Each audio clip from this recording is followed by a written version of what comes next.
Ang programang ito ay rated SPG. Striktong patnubay at gabay ng magulang ang kailangan. Maaaring may masiselang tema, lengguwahe, karahasan, sexual, horror o droga na hindi angkop sa... My baby. Of course, that's something you wouldn't understand because you never wanted to have kids. Pinamigay mo yung anak mo, di ba?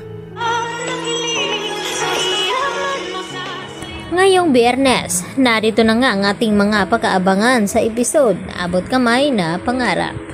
Naabutan naman ni Giselle na pinipigilan ng gwardya itong si Moira na makapasok dito sa Apex Hospital dahil van nga ito at pinagbabawal ni Giselle at RJ na papasukin nga itong si Moira. At ang sagot naman ni Moira, nahahatiran lamang daw niya ng pagkain ng kanyang anak na si Zoe.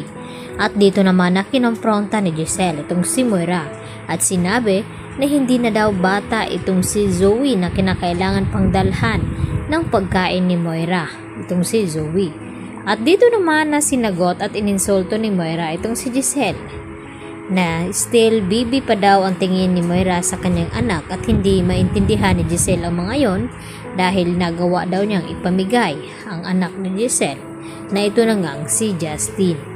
At maya-maya nga, bigla naman na dumating itong si Justin habang pinapagalitan at nagkakasagutan itong si Moira at itong si Giselle. At dito nga na sinabi ni Justin sa kanila na kayo pala itong si Moira. At maya-maya din ay bigla na rin dumating at sumulpot itong si Zoe. Kaya naman, nagkaharap-harap na nga itong tatlo.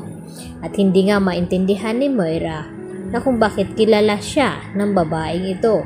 At wala silang kalamalam na itong babae na nakilala sa kanila ay ito na nga ang binabanggit ni Moira na anak ni Giselle na nagawa nga daw niyang ipamigay sa US.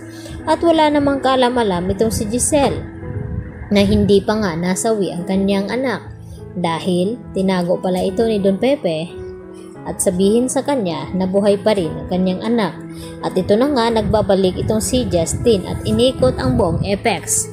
At hindi naman maiwasan, nagalit nga itong si Justin sa kanyang ina na si Giselle dahil sa ginawa nito na nagawa nga niyang ipamigay. At dahil hanggang hindi pa magkakamala itong si Don Pepe, ay hindi magkakaayos ang mag-ina na si Justin at itong si Giselle dahil itong si Don Pepe ang nakakaalam na kung paano nangyari na pinapaniwala ni itong si Giselle na wala na ang kanyang anak, yun pala ay buhay naman pala. Samantala, sinabi naman ni Doc Lendon Javier dito kay Annalyn na kung bakit hindi niya subukan na kausapin itong si Don Pepe, baka maririnig siya nito at maramdaman. At dito nga na pumasok sa kwarto itong si Annalyn at sinubukan ng kausapin itong si Don Pepe. At sa kasamang palad ay hindi na naulit yung nangyari doon sa stage na nagawa ngang pisilin ang kamay dito ni Annalyn ni Don Pepe. Kaya umiyak na lamang na lumabas sa kwarto itong si Annalyn at nagtanong itong si Doc Lendon na ano daw ang nangyari.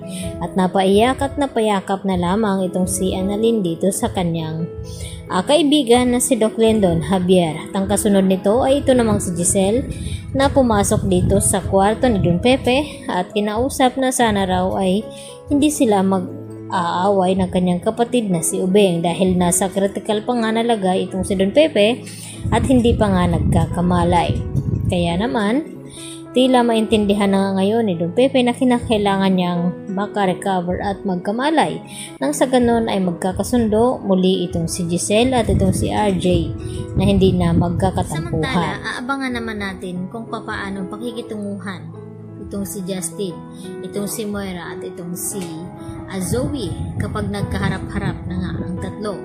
At ito pa ang inaalala ni Annalyn, ang kanyang ina na ngayon nga ay dumaranas ng depression at stress dahil sa nangyari nga sa kanya na hindi pa rin mawala-wala sa kanyang isipan ang nangyari sa pangluloob ng bahay ni Carlos. At ito na nga ang epekto dito nga kay Lynette. Kaya yan po ang ating pagkatutukan bukas. Dito lamang yan sa Abot Kamay na Pangarap. Yan lang po at marami po salamat. Hanggang sa muli. Bye-bye.